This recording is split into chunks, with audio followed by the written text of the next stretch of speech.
Hello hi అండి అందరికీ. మనందరికీ తెలుసు రీసెంట్‌గా ఒంగోలు జిల్లాలో టీడీపీలో చాలా కీలకమైన వ్యక్తి ముప్పవరపు వీరయ్య చౌదరిని కొంతమంది దుండగులు చాలా దారుణంగా హత్య చేయడం జరిగింది. అయితే అప్పటి నుంచి కూడా పోలీసులు ఇన్వెస్టిగేషన్ చేస్తున్నారు. ఎవరు ఈయన్ని హత్య చేసింది?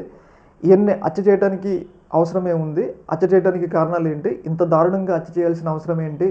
అని చెప్పేసి పోలీసులు అప్పటి నుంచి కూడా చాలా సీరియస్‌గా ఈ కేసు మీద ఇన్వెస్టిగేషన్ చేస్తున్నారు. అయితే అప్పటి నుంచి కూడా పోలీసులకి ఒక్క ఆధారం అయితే దొరకలేదు. దాదాపు 4 రోజుల నుంచి ఇన్వెస్టిగేషన్ చేస్తున్నా కానీ ఇప్పటివరకు కూడా ఒక్క ఆధారం అయితే దొరకలేదు. కాకపోతే రీసెంట్‌గా చెప్తున్న దాని ప్రకారం ఏంటి అంటే పోలీసులకి ఒక కీలకమైన ఆధారం దొరికింది అని చెప్పేసి మనకైతే వార్తలు అయితే వస్తూ ఉన్నాయి. ముఖ్యంగా ఏదైతే ఈయన్ని హత్య చేసిన సందర్భంలో వాడిన స్కూటీ ఉంటుంది కదా, దాదాపు 2 స్కూటీలు వాడారు. ఈ 2 స్కూటీల్లో వచ్చిన దుండగులు ఆయన్ని హత్య చేసి మళ్ళీ అదే స్కూటీల్లో వెళ్ళిపోవడమే జరిగింది. అయితే ఈ సందర్భంగా ఈ 2 స్కూటీలలో ఒక స్కూటీని చేమకుర్తి బైపాస్ రోడ్డు దగ్గర ఒక దాబా ఉంటుందంట. ఆ దాబా దగ్గర ఈ స్కూటీని గుర్తించినట్లయితే పోలీసులు అయితే తెలపడం జరిగింది.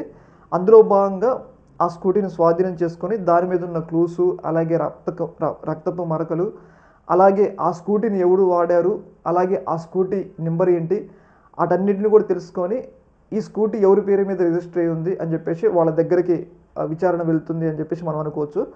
విచారణ వెళ్ళిన తర్వాత వాళ్ళు చేత ఎవరు హత్య చేయించారు, ఇప్పుడు ఒకదానికొకటి లింక్, స్కూటీ దొరికింది కాబట్టి దాని మీద నెంబర్ ప్లేట్ ఉంటుంది, దాన్ని ఎవరు వాడారని చెప్పేసి మనకి తెలుస్తుంది. దానివల్ల ప్రాపర్గా పోలీసులు ఒక ఇన్వెస్టిగేషన్ చేయడానికి ఒక క్లూ అయితే దొరికింది.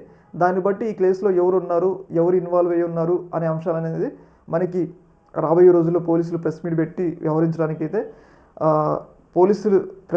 వివరించడానికి అయితే అవకాశం అయితే ఉంటుంది. ఏదేమైనా కానీ దాదాపు 4 రోజుల నుంచి కూడా చాలా కష్టపడుతున్నారు పోలీసులు ఈ కేసులో ఎలా అయినా ఒక అవుట్కమ్ సాధించాలని. అందులో భాగంగా స్కూటీ అయితే దొరికింది. ఇంకా స్కూటీ తర్వాత ఎవరి పేరు మీద రిజిస్టర్ అయ్యింది అటన్నిటి విషయాలని పోలీసులు విచారణ చేసి మనకి ఒక ప్రెస్ మీట్ ద్వారా వివరించడానికి అయితే అవకాశం ఉంటుంది. ఈ కేసులో గేమ్ చేంజర్ అనుకోవచ్చు ఆ స్కూటీ దొరకడం అనేది. ఈ యొక్క అంశంలో మీ యొక్క అభిప్రాయం కింద కామెంట్లు తెలియజేయండి.